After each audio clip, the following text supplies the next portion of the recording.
CM Siddaramaiah ಅವರಿಗೆ prosecution tension ಶುರುವಾಗಿದೆ. CM Siddaramaiah ಅವರಿಗೆ ಇವತ್ತೇ ನಿರ್ಣಾಯಕ ದಿನ.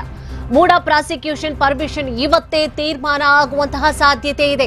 ಮಧ್ಯಾಹ್ನದ ಒಳಗೆ ಹೊರ ಬೀಳುತ್ತೆ ಹೈಕೋರ್ಟ್ನ ತೀರ್ಪು. ವಾದ ಪ್ರತಿವಾದವನ್ನ ಆಲಿಸಿ ತೀರ್ಪು ಕಾಯ್ದಿರಿಸಿದ್ದ ಹೈಕೋರ್ಟ್. ನ್ಯಾಯಮೂರ್ತಿ ಎಂ ನಾಗಪ್ರಸನ್ನ ಪೀಠದಿಂದ ಇವತ್ತು ಆದೇಶ ಹೊರಬೀಳುವಂತಹ ಸಾಧ್ಯತೆ ಇದೆ.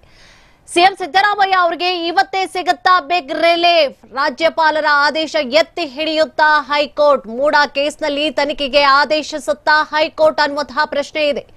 ಪ್ರಾಸಿಕ್ಯೂಷನ್ ತೂಗುಗತ್ತಿಯಿಂದ ಪಾರಾಗ್ತಾರಾ ಇವತ್ತು ಸಿಎಂ ಸಿದ್ದರಾಮಯ್ಯ ಅವರು?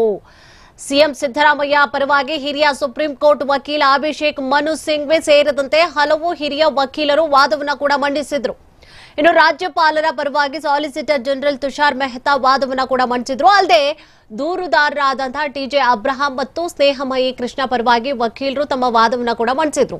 ಈ ಎಲ್ಲಾ ವಾದ ಪ್ರತಿವಾದವನ್ನ ಆಲಿಸಿದಂತಹ ನ್ಯಾಯಮೂರ್ತಿ ಎಂ ನಾಗಪ್ರಸನ್ನ ಅವರು ಆದೇಶವನ್ನ ಕಾಯ್ದಿರಿಸಿದ್ರು. ಸೊ ಇವತ್ತು ಏನಾಗಬಹುದು?